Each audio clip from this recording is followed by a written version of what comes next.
Bien chers tous, le parasha de Beshalach, le début de la parasha, Vahi Beshalach paro et ha'am, v'lo nachem lukim derech eretz Plishtim ki karovu.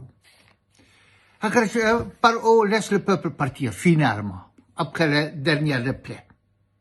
Et HaKadosh Baruch Hu ne le conduit pas le peuple, derech eretz Plishtim, par le chemin le plus simple, le plus proche, qui karovu, c'était parce que justement c'était proche. Ki amar Elokim, car Hashem a craigné, pen yinachem ha'am bir otam milchama, de crainte que le peuple, lorsqu'ils vont confronter la guerre, comme plus tard avec Amalek, ils vont regretter bir otam milchama veshavu mitzrayma, et ils voudront retenir d'Égypte. Donc il fallait un autre chemin, Yam Souf, qui va couper le pont de retour. Une coupure draconienne totale et pas le chemin le plus court qui permettrait de revenir. Rabotai, moi je m'émerveille chaque fois comment chaque information de la Torah a une importance pour nous dans la vie de tous les jours. Chaque chose a une actualité. Chaque chose, c'est Torah émet, une Torah Chaim, une Torah à la vie. Je voudrais opposer ce texte, à confronter avec quelque chose plus tard dans le Chumash. Tout de suite après, on est sorti, Vashem olech lifnehem, yomam ba'amut anan, lan chotam aderech, valayla ba'amut eshla, yalahem lalechet yomam valayla.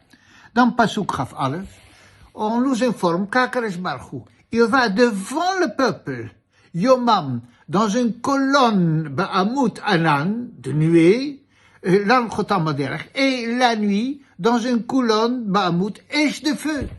Vous vous rendez compte, le miracle, lorsque le Bnei Israël sort d'Égypte, ils sont vraiment menés par Hachem par miracle.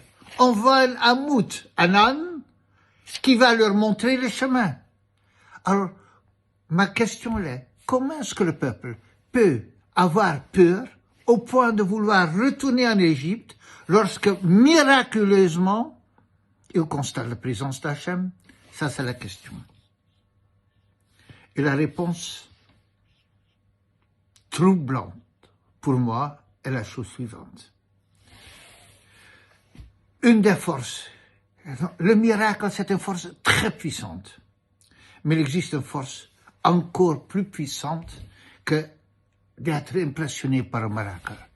C'est le chagour, le shigra, l'habitude, les habitudes qu'on a. En Égypte, on avait des habitudes, c'est vrai, on était oppressé, il y avait souffrance et tout ce qu'il y avait.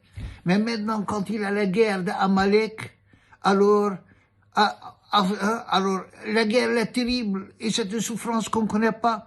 On préfère la souffrance qu'on connaissait, qu'on avait l'habitude, qu'on avait pris l'habitude de l'accepter. Et un miracle n'est pas suffisamment fort pour faire le poids avec les habitudes. Le fumeur le sait, celle qui mange trop de gâteaux le sait, les chocolats. Les habitudes, c'est d'une puissance destructive presque insurmontable. Et il ne suffit pas un miracle.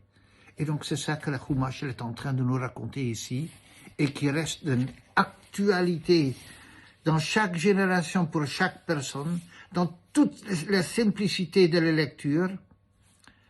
C'est ça que ce texte partage avec nous. À tout le monde, bien entendu. Shabbat Shalom. À la prochaine fois.